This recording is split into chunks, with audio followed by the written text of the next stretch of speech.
அனைத்து மாணவ மாணவிகளுக்கும் வணக்கம். இன்று நடைபெற்ற சமூக அறிவியல் எக்ஸாம் பார்த்தீங்கன்னா ரொம்ப எளிமையாக கேட்டிருந்தாங்க. வாங்க பார்க்கலாம்.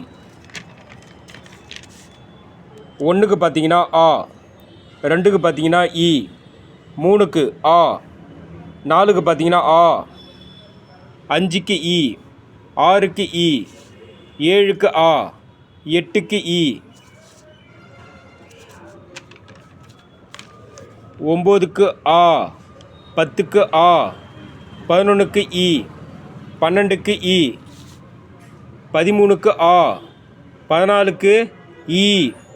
2 மார்க்கெல்லாம் பார்த்தீங்கன்னா ரொம்ப எளிமையாக கேட்டிருந்தாங்க. நம்ம நிறைய டெஸ்ட்டு வச்சு தான் கேட்டிருக்காங்க. பாளையக்காரர்களின் கடமைகள், பொருளாதார பெருமந்தம் இந்திய வேளாண்மை மீது எத்தகைய தாக்கத்தை ஏற்படுத்தியது, தக்கான பீடபூமி, சிறு குறிப்பு வரைக, இந்திய வேளாண்மை முறைகள் எல்லாம் ரொம்ப எளிமையாக கேட்டிருந்தாங்க கொஸ்டின். உயர்நீதிமன்றத்தின் தனக்கே உரிய நீதி வரைக அதிகாரங்கள் யாவை, ஸ்டார்ட் அப் இந்தியா திட்டம் குறித்து நீர் அறிவது யாது. அடுத்தது பார்த்தீங்கன்னா 5 மார்க்கெல்லாம் ரொம்ப எளிமையாக கேட்டிருந்தாங்க. 2ஆம் உலகப் போரின் விளைவுகளை ஆய்வு செய்க. நிறைய நம்ம டெஸ்ட் வச்சுருக்கோம்.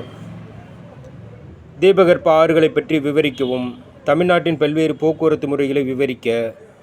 இந்திய பிரதம அமைச்சரின் பணிகள் மற்றும் கடமைகள். இந்திய அரசியலமைப்பின் சிறப்பு கூறுகளை விளக்குக. நம்ம எதிர்பார்த்த கொஸ்டின்லாம் கேட்டிருக்காங்க. மேப்பும் பார்த்தீங்கன்னா ரொம்ப எளிமையாக கேட்டிருக்காங்க.